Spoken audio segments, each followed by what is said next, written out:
অনেকে আমরা ভাবি যে দীক্ষা নিলেই সব পাপ ধুয়ে যায়, জীবন বদলে যায়, শান্তি আসে। কিন্তু সত্যিই কি তাই? ঠাকুর শ্রী রামকৃষ্ণদেব ও মা সারদা দেবী এ ব্যাপারে কি বলেছেন, চলুন আজকের এই ভিডিওতে আমরা শুনব। আজ আমরা খুব সহজ বোধগম্য ভাষায় শুনব, দীক্ষা নিলেই কি পাপ কাটে? দীক্ষার গভীর অর্থ কি? ঠাকুরমা কি শিখিয়েছেন? কেন কেউ শান্তি পায় আর কেউ পায় না? এই ভিডিও শেষ হলে আপনার দীক্ষা সম্পর্কে সমস্ত ভুল ধারণা দূর হয়ে যাবে। চলুন প্রথমেই জানি দীক্ষা আসলে কি, এর আসল অর্থই বা কি। ঠাকুর বলতেন, দীক্ষা কেবল মন্ত্র নয়, দীক্ষা মানে আত্মাকে ঈশ্বরের দিকে ঘুরিয়ে দেওয়া। শ্রী শ্রী মা সারদা দেবী বলতেন, দীক্ষা মানে জীবনে সত্যের পথে চলার অঙ্গীকার। তাই দীক্ষা হলো মনকে ঈশ্বরের দিকে ফেরানো, জীবনে পথ বদলানোর প্রতিজ্ঞা, ভেতরে এক নতুন আলো জ্বলে ওঠা। কিন্তু এটা শুধু শুরু। অনেকেই বলেন, দীক্ষা নিয়েছি, জপ করি, তবুও মনে শান্তি যেন পায় না। ঠাকুর বলতেন, স্রোতের বিপরীতে নৌকা ঠেললে পৌঁছতে সময় লাগবেই। মা বলতেন, মনকে সহজ হতে সময় লাগে, ধৈর্য ধরো। কারণ আমরা জপ করি কিন্তু মন অন্যদিকে, মন্ত্র নিই কিন্তু জীবনযাত্রার পরিবর্তন করি না। দীক্ষাকে সমাধান ভাবি, চর্চা নয়। দীক্ষা হলো দীপ জ্বালানো, কিন্তু নিজেই আলোয় চলতে হবে। ঠাকুরের একটি অমূল্য বাণী, ভগবানের নাম আগুনের মতো, কাছে গেলে সব দোষ পুড়ে যায়, কিন্তু শর্ত আছে। নাম সত্যিকার ভক্তি নিয়ে নিতে হবে, মনকে ধীরে ধীরে পবিত্র করতে হবে, নিজের ভুল স্বীকার করতে হবে, জীবনে ভালো কাজ বাড়াতে হবে। মা বলতেন, মন ভালো হলে সব ভালো হবে। অতএব দীক্ষা প্লাস জব প্লাস ভালো জীবনযাপন সমান পাপ ধোয়ার পথ। এবার আসি, দীক্ষার পর মানুষের জীবনে কি পরিবর্তন আসে।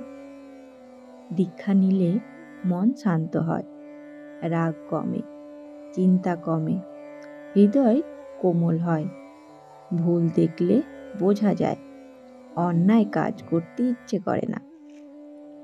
ঠাকুর বলতেন, নাম নিলে মন পরিশুদ্ধ হয়, আর মন পরিষ্কার হলে পাপ থাকতে পারে না।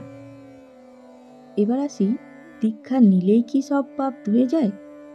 ঠাকুর মায়ের উত্তর, ঠাকুর শ্রী রামকৃষ্ণদেব স্পষ্ট বলেছিলেন, 1000 বার জপ করলেই হবে না, যদি মন খারাপ কাজে থাকে। আরেক জায়গায় তিনি বলেছিলেন, মন্ত্র শক্তি রাখে, কিন্তু পাপ ধোয় সেই মন, যে মন সত্যিকার ভগবানের দিকে যায়। অর্থাৎ শুধু মন্ত্র নিলেই পাপ ধুয়ে যায় না, কিন্তু সত্যিকারের মন নিয়ে জপ করলে মন পবিত্র হয়। মন পবিত্র হলে পাপের প্রবণতা নিজের থেকেই চলে যায়। মা বলতেন, জপ করো, মন পবিত্র হবে, মন পবিত্র হলে সব ঠিক হয়ে যাবে। এখানেই উত্তর লুকিয়ে, দীক্ষা পাপ কাটায়, যদি সেই দীক্ষা জীবনে কাজে লাগে। এবার জানবো, দীক্ষা নেওয়ার পরে কোন ভুলগুলো করলে পাপ কাটে না। শুধু মন্ত্র মুখে বললে, রাগ ঈর্ষা নিন্দা বন্ধ না করলে, প্রতিদিনের জপ বাদ দিলে, ভুল কাজ করে মনে করা মন্ত্র আমাকে বাঁচিয়ে দেবে। ঠাকুর সতর্ক করতেন, একদিকে পাপ করবে, অন্যদিকে নাম নেবে, হবে না। মা বলতেন, ভালো হও, সৎ হও, তাহলেই জপ ফল দেবে। অনেকেই মনে করেন, আমি এত পাপ করেছি, দীক্ষা নিলে কি ক্ষমা পাবো? তাদের জন্য ঠাকুর বলেছিলেন, একবার নাম নিলে পাপ ছুটতে থাকে। আলোর কাছে অন্ধকার থাকতে পারে? মা বলতেন, ভগবান কারো পাপ দেখে না, দেখে ভক্তি। অর্থাৎ আপনার অতীত যতই ভুল হোক, সত্যিকারের দীক্ষা নিলে, জপ করলে জীবন বদলাতে শুরু করে। পাপ ধুয়ে যায় ধীরে ধীরে, নিশ্চিতভাবে। চলুন জানি দীক্ষার পরে জীবনে কি কি আমরা করব। প্রতিদিন 10 মিনিট জপ, ভালো কথা বলার অভ্যাস, মা ঠাকুরের ছোট্ট ছোট্ট উপদেশ মানা, অহংকার কমানো, অন্যকে কষ্ট না দেওয়া, এগুলোই দীক্ষার আগুনে পাপ পোড়ানোর জ্বালানি। ঠাকুর বলতেন, যার মন ভগবানে, তার কাছে পাপ আসতে পারে না। তাহলে উত্তর স্পষ্ট, দীক্ষা নিলেই সব পাপ ধুয়ে যায় না, কিন্তু দীক্ষা সেই পথ দেখায়, সেই আলো দেয় যা পাপকে ধুয়ে দিতে সাহায্য করে। মন্ত্র হলো চাবি, আর জপ, সৎ জীবন ও ভক্তি হলো সেই চাবি ব্যবহার করার পদ্ধতি। শেষে শ্রী শ্রী মা সারদা দেবীর বাণী, জপ করো, ভগবান আছে, তিনি সব ঠিক করে দেবেন।